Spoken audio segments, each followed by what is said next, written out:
Welcome to this week's Treasury Career Corner podcast, where I interview Treasury professionals about their Treasury careers. Each and every week, I talk to them about how they've built their careers, where they are now, where they see both themselves and the Treasury profession going to next. Let's get on with the show.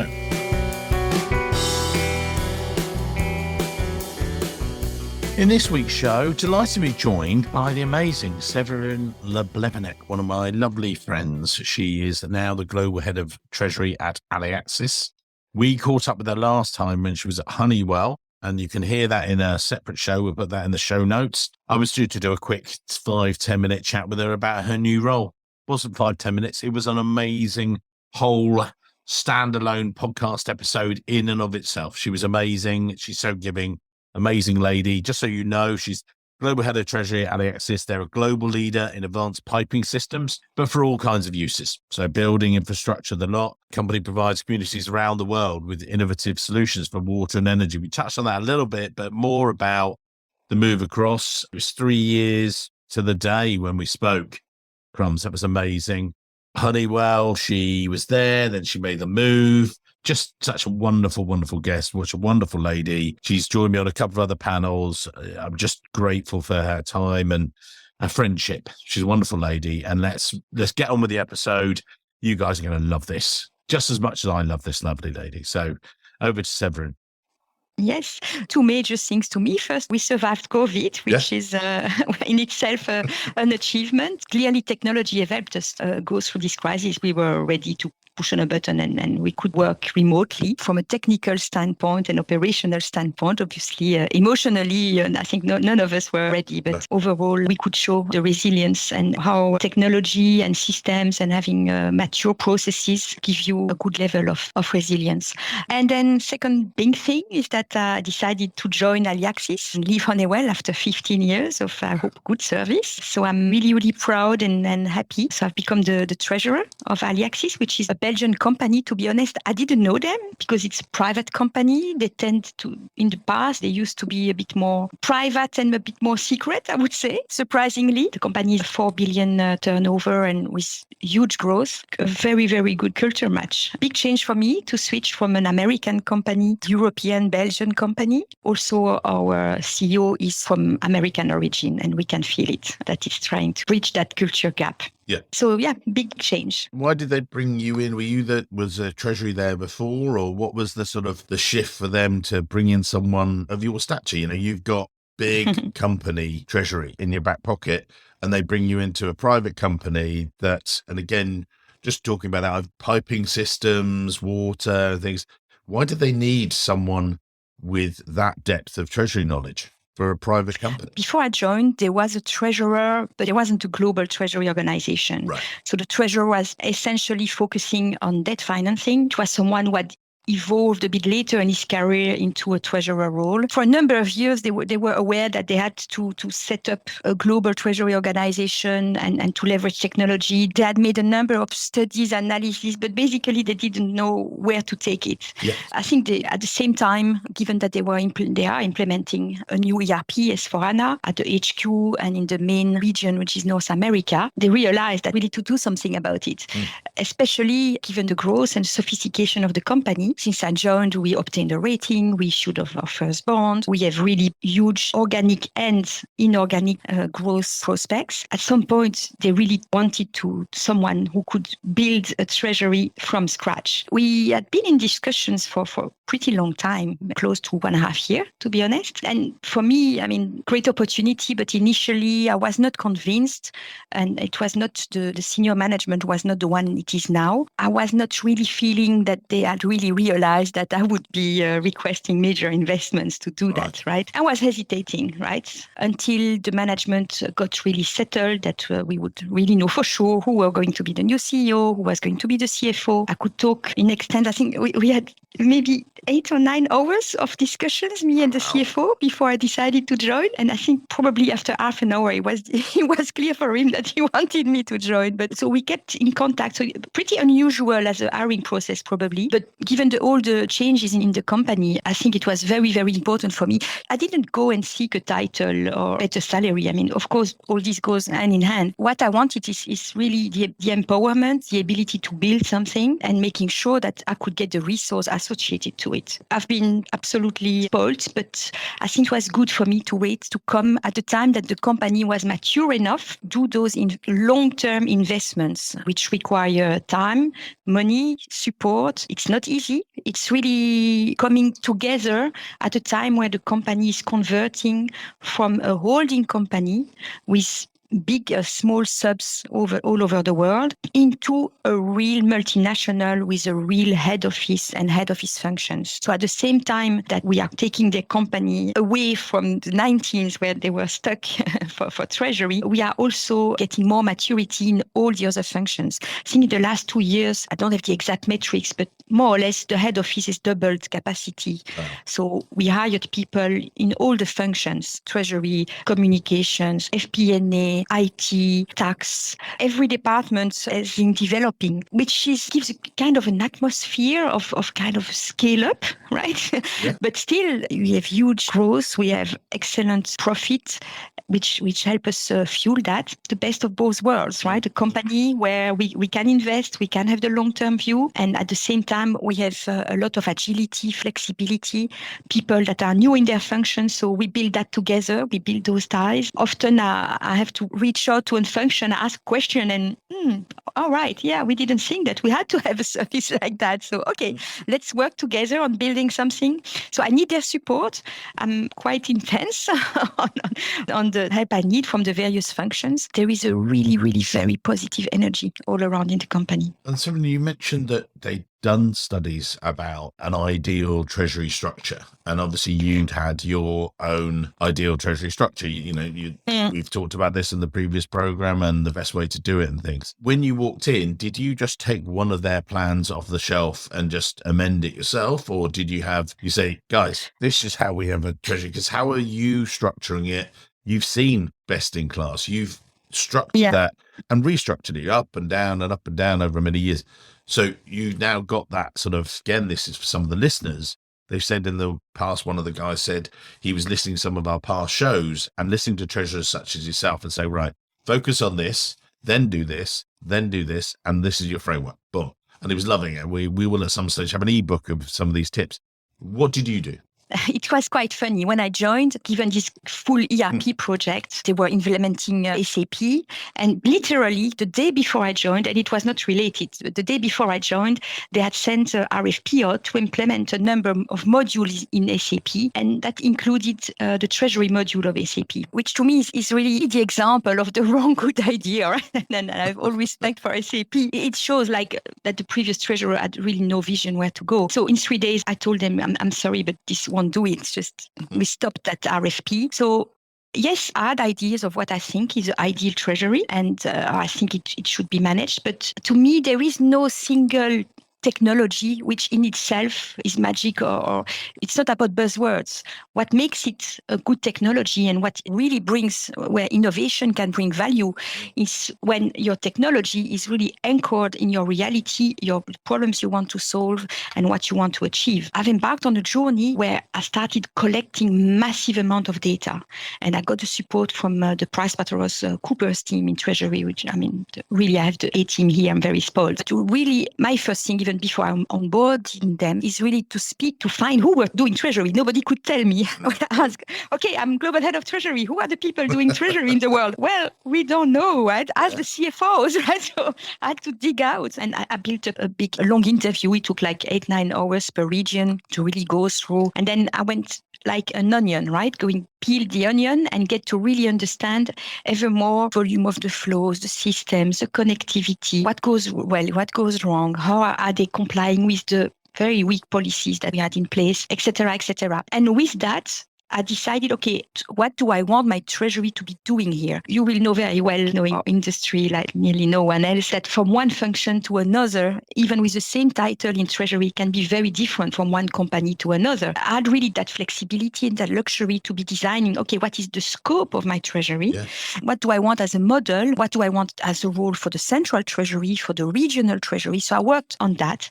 I also focused a lot my attention on all touch points with the ERP Connect program, as they call it. So the implementation of SAP, because when I came, I had like very basic questions. Okay, how do you want to do your connectivity to the banks? How are you planning to the netting in the SAP, outside SAP? I mean, a number of quite basic questions, which not only were not answered, but that nobody had asked even before. So I've answered those questions. I didn't want to focus like I was asked, okay, you don't want SAP Treasury. Fair enough. You're the treasurer. We believe you. What do you want as a treasury system? Was their next question. I said, well, I don't know. I just want to know what I need to do.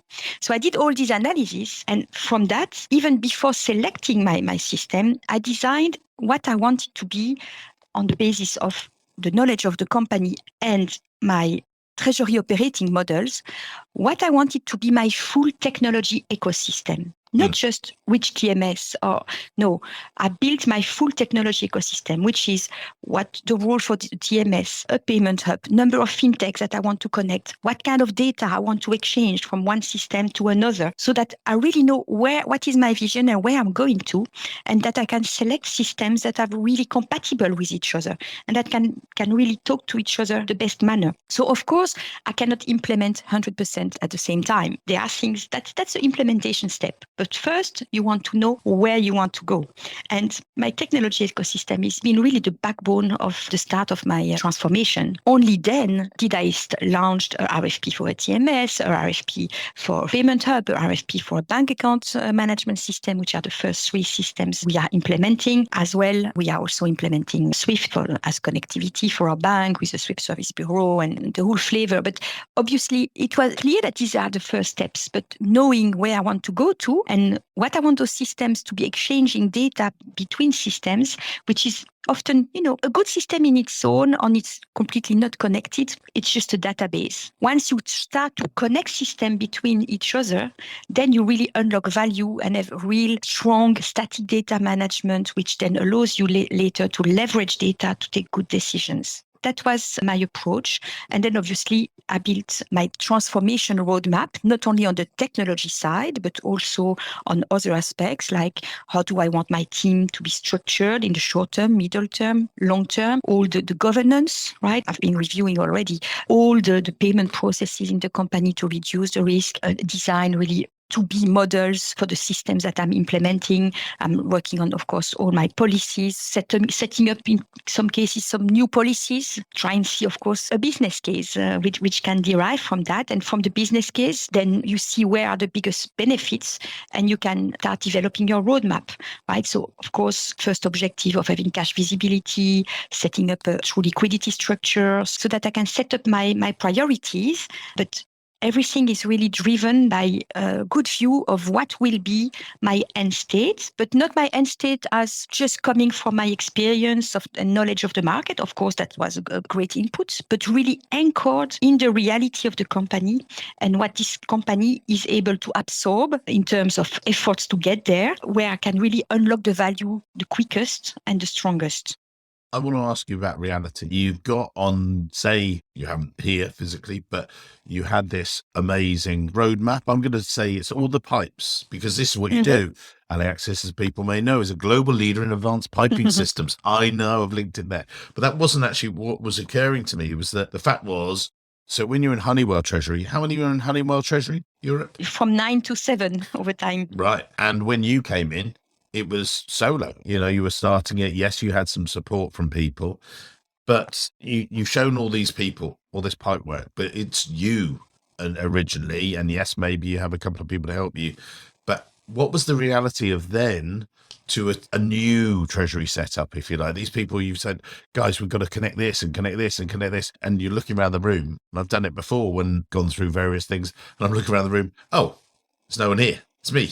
It's like, right. So how do I right size that? How did you cope with that, if you like, and quick hire people or get consultancies in? Again, we'll have listeners going, Well, that's all very well, but yeah, if they're a Honeywell size, great. You've got people that help and you can give a bit of the project and everything else. If it's yourself, how did you cope? What was your then roadmap for labor? What was your roadmap for implementing it?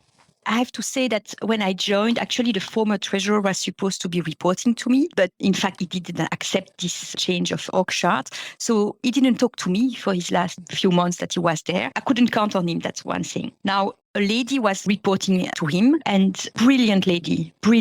I think she suffered a lot over the years of really realizing that everything was just too manual, not efficient. And she saw lots of projects like coming up and down, nothing, right? They talked about stuff, but nothing never got implemented. Very quickly, I could feel how enthusiastic she was. Initially, she was a bit skeptical. Okay, again, good ideas. She has really, really good ideas, but will it go through? Will it get implemented, right? Yeah. Which was fair. So my priority has been to first leverage all her knowledge, even if it was limited to the in-house bank role and a little bit to Europe, and that was a bit it. She had a very good knowledge of the company and absolutely great personality. Leverage that and to release her from the pressure first, because she was alone carrying all the operations.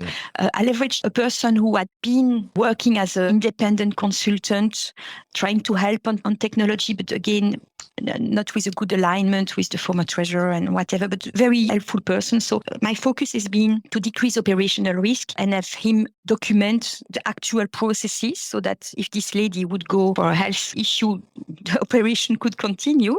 So first decrease operational risk. So that took a few months. Document, get to have a structure in the data. I mean, even a share drive was not there, a decent share drive. Wow. Really basics to decrease the operational risk first. Then I've been focusing on hiring someone reporting to her, a senior treasury analyst, so that she could give him the more operational aspect and focus on the transformation and the centralization of the activities in Europe. And then I've hired a director, more focusing on capital market in terms of experience, but who I'm building as my right-hand person, and I'm expanding his scope of knowledge. I mean, it's a fantastic addition to the team. He was very experienced in debt management, and now he's getting involved in cash management, in M&A, in so many other topics that they can bring. So that's the first move. And of course, in parallel, I established very close links with the people in Treasury in the other regions, which I didn't know nobody could tell me they were there, but I found them, right? And in most regions, very capable people who honestly were doing a great job with the little support they got or guidance they got. So lots of interaction with them, informing them and making lots of one-to-one meetings to just explain them all my process of what will be the treasury scope, what will be the operating model, what will be the technology ecosystem, what are we going to implement time over time, what is the roadmap, and what does it mean for their respective regions, and trying to really build on their knowledge and align with their local projects in the finance teams as well. The team is evolving pretty well. To me, when I built my team, I really looked, especially in Brussels, I didn't design roles first. I first looked at the skills that I had in the team, and I said, okay, this person, Antoinette, she has those and those and those skills. Okay, now I have those and those and those skills. Okay, and then what additional skills do I need? What additional type of experience do I need? So on the treasury analyst level, I try to have someone with some bit of IT savviness, has done a bit of programming, or I can build as a super user later for the systems. On my director capital market, obviously someone very close to the financial market, since we have issued only one bond, but we may do more. I'd like to set up a CP program. Someone who can take those projects. We have, of course, syndicated facilities. We want to go into ESG financing, someone who had that kind of skills. So I try to see, okay, how can I fit those skills into a job spec so that it can make something challenging for people, and building a team where on all topics, I have someone who's a bit more junior in terms of knowledge and someone more senior, and that people can really learn from each other, learning from one and teaching the other one, right? So that this skill set that I have in the team, that I have at least two persons having each of those skill sets. Right. So that's how I'm building, and the team will further evolve as we are going further in our transformation. I will centralize more the FX. So at some point I will want someone who's more focusing on FX, but I will not want this person to do only that. right? Yeah. Because I really believe it's a lot more enjoyable for people when they have a bigger variety of activities to do, and when there are really more opportunities to develop in different areas. But initial experience is the entry door, and then we build. Well, this is part of that. So there is so much to do. They're coming in the door. You're helping give them their mini roadmaps, if you like, their sections of the map, if you like. What is your definition of regional success? Or what are you saying to them is, you've got FX there. What is their definition you're giving to them? This is what you're aiming towards. Is it complete de-risking of the FX risk and things like that? Or how are you setting the individual benchmarks, if you like? Because in a recruitment business, so I might say to one of the guys, it's not just about billings. Billings is a key thing as well, because that means that their minimum is to cover themselves. But then it's like, right, do this. But actually, we've got other benchmarks, much more about how many people have you met? Who have you talked to? It's a more relationship. Now, within Treasury, it can be a little bit clearer in a way, because it's numbers and everything else, and it's risks and things.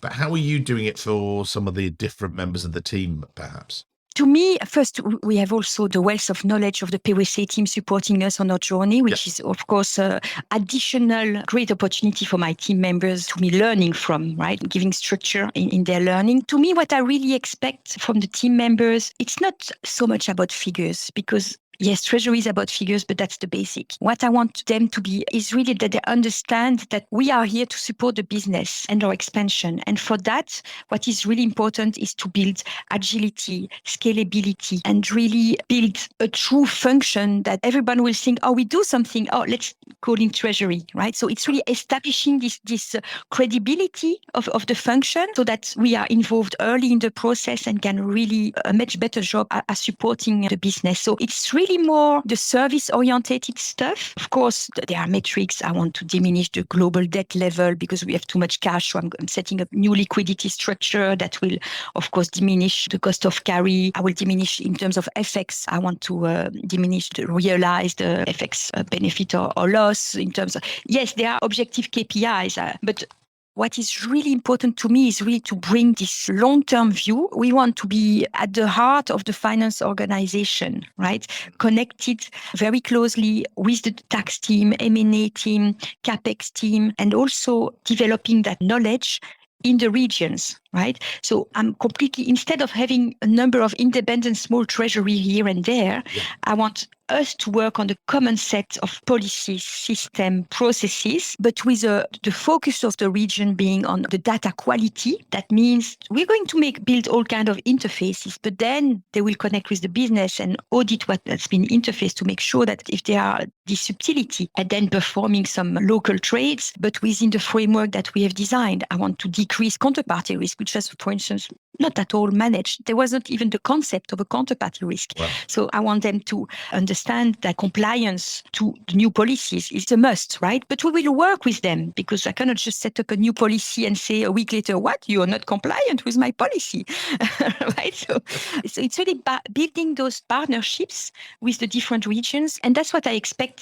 before anything from my team. Because if you do that, then your figures will for sure get a lot better. This is a result, right? It's not the objective, but it's results. If you manage your treasury with really being very integrated and speaking to all the functions, of course you deliver value, of course. Do I have a specific figure that I want to give them? No, it's really more, and it's a lot more difficult, right? It asks a lot more engagement, not being afraid and speaking up, taking the courage to say, just doesn't make sense, right? What about doing it this way or that way? And having a real advisor role for our function and for the other functions, which I explained are also gaining in maturity. Right. So my Antoinette in my team, who's been there for 20 years, she tells me, oh, you could change that? Well, once again, you've used your laser arm. Well, no, it's just I explain to the people what I want to achieve, and then people understand. And yes, I could change that, and I could change this, and I'm going to change further things. It just needs to be, I spend really a lot of time to explain the vision to people at all levels in the organization. And yes, we are putting pressure, asking a lot of data, but they understand why we're doing it and what will be in it for them. It's not for data's sake, so that's the key thing. Now, you're on the virtual stage because you were having issues with travels, but we were in front of a Eurofinance group. And we then talked about your new role, but we also, one of the key things, we were talking about talent. We were talking about people and things. And I know we're approaching the end of today's show. We're not quite putting your LinkedIn details there again, but I just want to reflect on that. You, as you say, you've inherited some of this team and everything else. But when we last spoke, prior to pandemic, we've been through a pandemic. You and I both talked about remote working. You know, we talked about all the different things. How's it been people-wise, just not in a deep depth, but more, we went into this, it was one way of working. We're 3 years later. It's a different world in 3 years. What's it been like for you guys?